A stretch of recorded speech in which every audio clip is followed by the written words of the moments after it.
Hello and welcome everyone. आज के lecture में हम लोग देखेंगे कि सोशल ग्रुप वर्क क्या है, सोशल ग्रुप वर्क के सारे स्टेजेस क्या हैं और ये मॉडल हम समझेंगे टकमैन के थ्रू। यहाँ पे हम डिस्कस करने वाले हैं टकमैन का model, the process of social group work. पहले हम देखते हैं NASW के द्वारा कि सोशल ग्रुप वर्क है वो है क्या। सोशल ग्रुप वर्क क्या है? ये एक मेथड है जो हेल्प करता है इंडिविजुअल्स को कि वो अपनी सोशल फंक्शनिंग को इम्प्रूव कर सकें। कैसे इम्प्रूव कर पाएंगे? जब पर्पसफुल ग्रुप एक्सपीरियंसेस होंगे उनको, ताकि वो अपनी प्रॉब्लम से इफ़ेक्टिवली उभर पाएँ। कैसे ये उभर पाएंगे? जब उनके पर्सनल, ग्रुप और कम्युनिटी के प्रॉब्लम्स का उनको एक्सपीरियंस मिलेगा, वो समझ पाएंगे, वो अपनी प्रॉब्लम्स की जड़ को समझेंगे, एक दूसरे से इंटरेक्ट करेंगे। जैसे फॉर एग्जांपल क्या है कि सोशल ग्रुप वर्क में हम क्या करते हैं, एक जैसे जो लोग हैं जिनके पास सेम प्रॉब्लम है, फॉर एग्जांपल एसिड अटैक के जो विक्टिम्स हैं, है ना, उनको क्या लगता है कि उनकी लाइफ अब स्पॉइल हो गई है, अब वो अपनी लाइफ को कैसे कंटिन्यू कर सकती हैं, सोसाइटी में फंक्शन कर पाएंगी।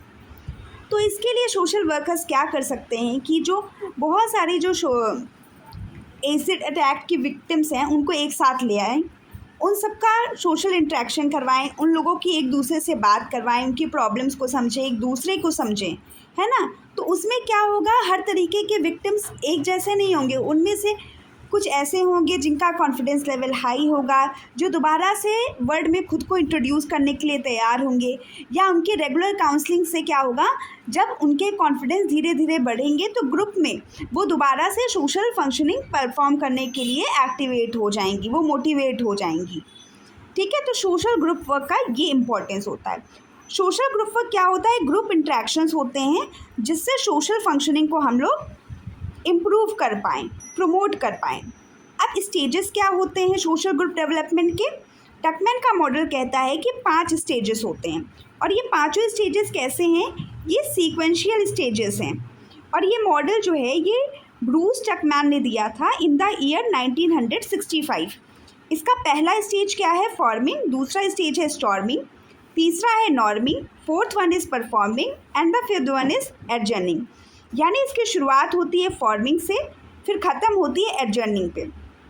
पहले स्टेज को समझते हैं, फॉर्मिंग को हम लोग ओरिएंटेशन स्टेज भी कहते हैं। ओरिएंटेशन स्टेज वो स्टेज होती है जिसमें सोशल वर्कर अपने ऑब्जेक्टिव्स को क्लैरिफाई करते हैं। इस ऑब्जेक्टिव्स को क्लैरिफाई करके वो रूल्स और जो रोल्स हैं उन सबको डिस्कस करते, इस्टेब्लिश करते हैं, ट्रस्ट और रैपो बिल्डिंग पर ध्यान देते हैं। ठीक है, फिर दूसरी स्टेज आती है कॉन्फ्लिक्ट स्टेज, जिसे हम कहते हैं स्टॉर्मिंग। इसमें सोशल वर्कर्स क्या फैसिलिटेट करते हैं? कम्युनिकेशन को फैसिलिटेट करते हैं। कम्युनिकेशन फैसिलिटेट करने से क्या होता है कि जैसे फॉर एग्जांपल फॉर्मिंग के स्टेज में क्या हुआ, जब ओरिएंटेशन स्टेज आई और बहुत सारे सोशल वर्कर्स को इकट्ठा किया गया, सबको टारगेट्स दिए गए, ऑब्जेक्टिव्स बताए गए, रूल्स एंड रेगुलेशंस बताए गए, है ना, और बताया गया इन चीज़ों को फॉलो करते हुए हमें इस सोशल वर्क में इस टारगेट को फुलफ़िल करना है। ठीक है, तो दूसरी स्टेज आएगी स्टॉर्मिंग की, कॉन्फ्लिक्ट स्टेज।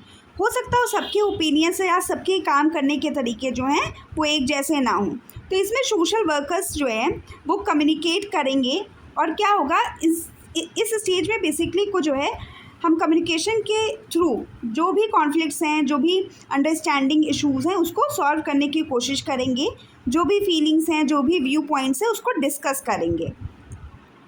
डिस्कशन के थ्रू क्या है, हमारा कंक्लूजन निकलेगा, उस अकॉर्डिंग हम नेक्स्ट स्टेज पे पहुंचेंगे। अब नेक्स्ट स्टेज क्या है? नॉर्मिंग। नॉर्मिंग क्या है? ये कोहेजन स्टेज है। जो भी कॉन्फ्लिक्ट में जो भी डिफरेंट व्यू पॉइंट्स वगैरह आए थे उसका जो कंक्लूजन निकला, उसके बाद क्या है, अब कुछ रूल्स एंड रेगुलेशन जो पक्के वाले हैं वो बन जाएंगे।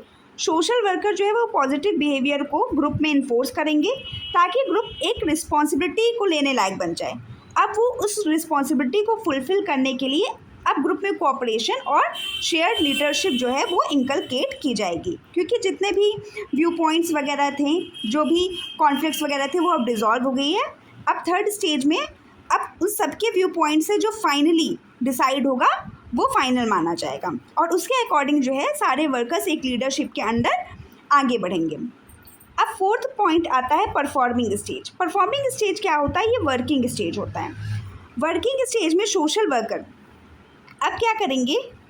अब ये स्टेप्स को बढ़ाएंगे, ठीक। अब ये काम करने पे फोकस करेंगे, अब ये फील्ड में एंटर करेंगे, अब ये इनिशिएटिव्स लेंगे, डिसीजन मेकिंग करेंगे और इनका अब काम होगा ऑब्जेक्टिव्स को अचीव करना।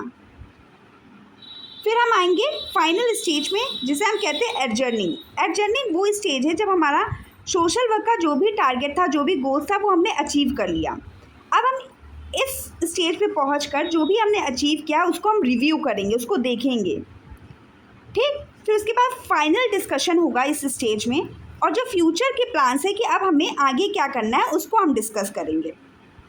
यानी ये एक तरीके से गुड बाय की स्टेज होती है और फिर मिलेंगे कह के इसको एंड किया जाता है और जो भी फ्यूचर के प्लान्स होंगे वो डिस्कस किए जाते हैं। तो बेसिकली हमने क्या देखा कि टकमैन के मॉडल में 5 स्टेजेस हैं। पहला फॉर्मिंग है जिसमें ओरिएंटेशन और इंट्रोडक्शन होता है।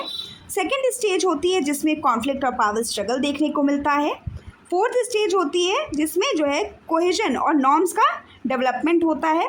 फोर्थ स्टेज परफॉर्मिंग की होती है जिसमें गोल ओरिएंटेड प्रोडक्टिविटी पे ध्यान दिया जाता है। फिर हमारी फिफ्थ स्टेज एडजर्निंग की होती है जिसमें हम क्लोजर और सेपरेशन को ऑब्जर्व करते हैं। जैसे फॉर एग्जांपल हम इसको सिर्फ और सिर्फ एक क्लास के एग्जांपल से समझते हैं। जब बच्चों का न्यू सेशन होता है तो बच्चे क्या होते हैं, क्लास में एंटर करते हैं। जब उस क्लास में ओरिएंटेशन सेशन होगा, सब अपने अपने बारे में बात करेंगे।